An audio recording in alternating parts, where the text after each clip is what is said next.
আসসালামু আলাইকুম সুপ্রিয় দর্শক, আপনাদের ভালোবাসায় আসলাম এক সুন্দরী আপুর কাছে। আমরা শুনবো তারই জীবনের কাহিনী। আসসালামু আলাইকুম। ওয়ালাইকুম আসসালাম। আপু কেমন আছেন? জি আলহামদুলিল্লাহ ভালো আছি। আপনারা ভালো আছেন? জি আলহামদুলিল্লাহ, আমি ভালো আছি। তো আপু, আপনার শুরুতে নামটা বলবেন। আমার নাম মিথিলা। আমি রংপুর থেকে আসছি। পরিবারে কে কে আছে? আমি আর আমার মা। আচ্ছা, তো আপনার বাবা নেই? না, বাবা নেই। বাবা কি মারা গেছে? জি। ও আচ্ছা। তো আপু, আপনার শিক্ষাগত যোগ্যতা কতটুকু? এসএসসি। SSC pass. জি। ও আচ্ছা। আপু, আপনার কি আগে বিয়ে শাদী হয়েছিল? জি। ও আচ্ছা, তো বিয়ে শাদী হয়েছিল কি ডিভোর্স হয়ে গেছে নাকি? না, হাজবেন্ড মারা গেছে রোড অ্যাক্সিডেন্টে। ও আচ্ছা। তো কতদিন সংসার করছিলেন? 1 বছর। কোনো পোলাপান আছে কি? না। পোলাপান নেই না? তো মূলত আমাদের ক্যামেরার সামনে এখন কেন আসছেন? আসলে আমি আমার মা, মানে আমার বিবাহের পর আমি আমার বাড়িতে চলে আসি। তো আমার পরিবার, আমার মা ছাড়া কেউ নেই।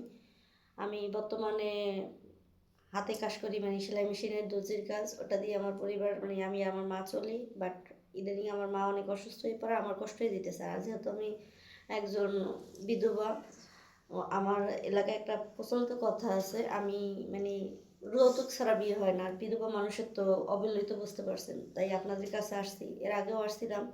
তো এখন পর্যন্ত আমি আসলে একজন সারা ভালো পাননি? মানুষের সন্ধান পাইনি। ও আচ্ছা। তো আপু, আপনার বয়সটা কত চলে? 27। 27 বছর। ও আচ্ছা।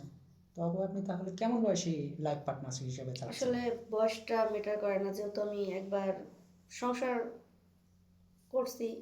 তো আমি চাইতেছি 40-45 যাই হোক, একজন ভালো মনের মানুষ চাচ্ছি, যে আমার আর আমার মায়ের দায়িত্ব নিতে পারবে। মানে মনটা ভালো চাচ্ছেন, অর্থাৎ সারা হ্যাঁ, জীবন হ্যাঁ। যেন তার সাথে সুখে সংসার করতে জানি পারেন। উনি আমাকে একটা সচল পরিবার চাচ্ছি, যে আমাকে আমার মাকে সহায় করতে পারবো। তো আপু, আপনি কেমন ফ্যামিলি চাচ্ছেন? যৌথ ফ্যামিলি চাচ্ছেন না সিঙ্গেল ফ্যামিলি? আসলে ফ্যামিলি যেমনই হোক না কেন, মানুষগুলো জানি ভালো হয়। ও আচ্ছা, ঠিক আছে।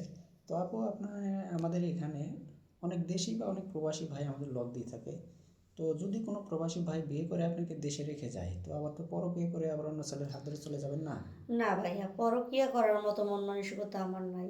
যেহেতু আমি একজন বিধবা মানুষ, তো দেখা যায় আমার পরিবারের জন্য আমি এখন আবার বিয়ে করতে চাচ্ছি, যেহেতু আমার বয়স অত বেশি না।